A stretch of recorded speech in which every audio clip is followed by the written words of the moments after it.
Assalamualaikum warahmatullahi wabarakatuh. Kembali lagi dengan saya Fadli Setiawan dengan NIM 21076010 di mata kuliah Administrasi dan Supervisi Pendidikan. Dengan dosen pengampu yaitu Dr. Handus Hanif Al-Qadri, MPD. Pada kesempatan kali ini, saya akan membahas materi yang berjudul tentang konsep supervisi pendidikan yang ada di sekolah ataupun di perguruan tinggi.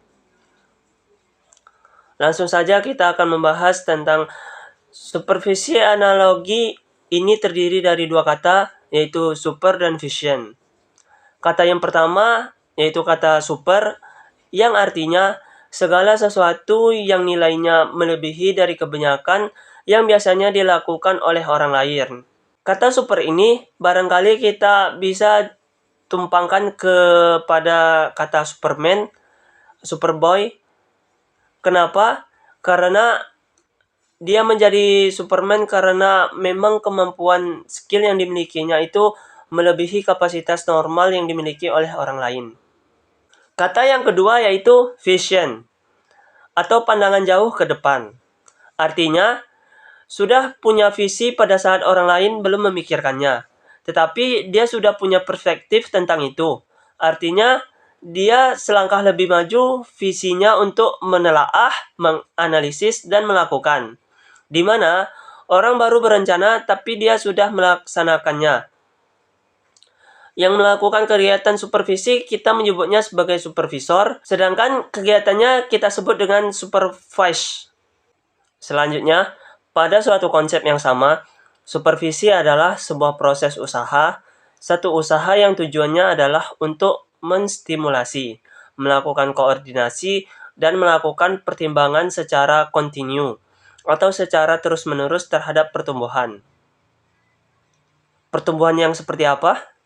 Ya, pertumbuhan para guru yang ada di sekolah, baik sifatnya individual maupun secara kolektif atau berkelompok, agar lebih mengerti, agar mereka lebih paham, lebih efektif dalam mewujudkan keseluruhan fungsi-fungsi pembelajaran yang ada di sekolah. Kemudian, menurut pendapat dari Parkin dan Bruckner, yang menyatakan bahwa kegiatan supervisi itu sebagai satu teknik layanan yang tujuan utamanya adalah untuk mempelajari sekaligus untuk memperbaiki secara bersama-sama berbagai faktor yang ada mempengaruhi pertumbuhan dan perkembangan anak dalam proses belajar mengajar. Tujuan dari supervisi pendidikan itu adalah untuk memberikan pelayanan dan bantuan. Jadi memberikan layanan sekaligus bantuan untuk meningkatkan kapasitas, meningkatkan kualitas, meningkatkan kemampuan mengajar guru di sekolah atau di kelas. Domain salah satu yang menjadi sasaran menurut beberapa pakar terkait dengan supervisi pendidikan adalah yang pertama yaitu mengembangkan kurikulum yang sedang dilaksanakan di sekolah. Yang kedua yaitu mencoba meningkatkan berbagai macam proses pembelajaran yang ada di sekolah. Yang ketiga yaitu mengembangkan seluruh staf yang ada di sekolah. Staf yang dimaksud ini adalah guru, mereka yang bertugas sebagai ujung tombak pembelajaran yang ada di kelas. Berikutnya yaitu prinsip dari kegiatan supervisi pendidikan, diantaranya yang pertama disebut dengan scientific atau prinsip ilmiah, artinya sangat-sangat realistik, sangat empirik, dan tanda-tanya berdasarkan data-data yang sebenarnya sangat ilmiah. Artinya persoalan-persoalan yang dikaji akan dibantu yang dia analisis bersama dalam rangka membantu guru meningkatkan, memperbaiki kualitas kehidupannya, kualitas atau kemampuan skillnya dalam proses pembelajaran di sekolah. Itu memang didesain, dibina berdasarkan fakta-fakta di lapangan. Yang kedua, itu prinsip demokratis. Dalam pengertiannya bahwa kegiatan supervisi dilakukan kepada semua orang yang sifatnya sama. Karena setiap orang memiliki hak untuk mendapatkan layanan serupa.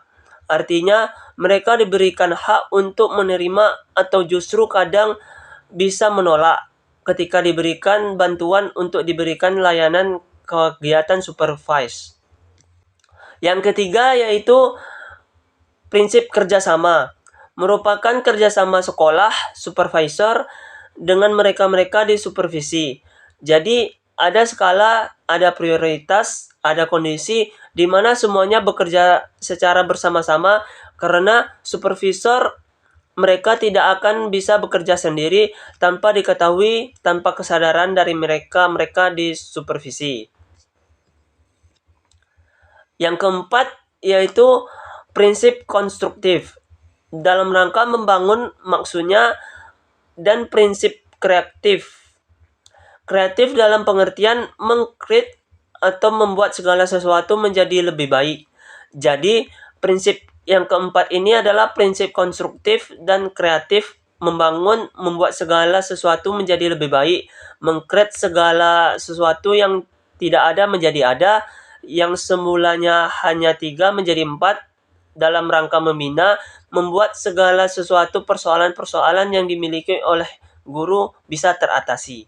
Selanjutnya, kita masuk kepada fungsi dari supervisi pendidikan, yaitu yang pertama adalah mengkoordinasi semua usaha sekolah, yang kedua yaitu melengkapi kepemimpinan sekolah, yang ketiga yaitu mencoba memperluas bagi pengalaman yang dimiliki oleh guru-guru yang ada di sekolah, yang keempat yaitu menstimulasi usaha-usaha kreatif yang ada di sekolah, yang kelima yaitu memberikan berbagai fasilitas termasuk penilaian yang terus-menerus dilakukan yang ada di sekolah dalam proses kegiatan supervise. Yang keenam yaitu menganalisis situasi belajar mengajar yang terjadi di sekolah. Yang ketujuh yaitu memberikan pengetahuan dan keterampilan kepada setiap anggota staf yang ada di sekolah. Dan yang terakhir atau yang kedelapan yaitu memberikan wawasan yang lebih luas dan terintegrasi satu sama lain.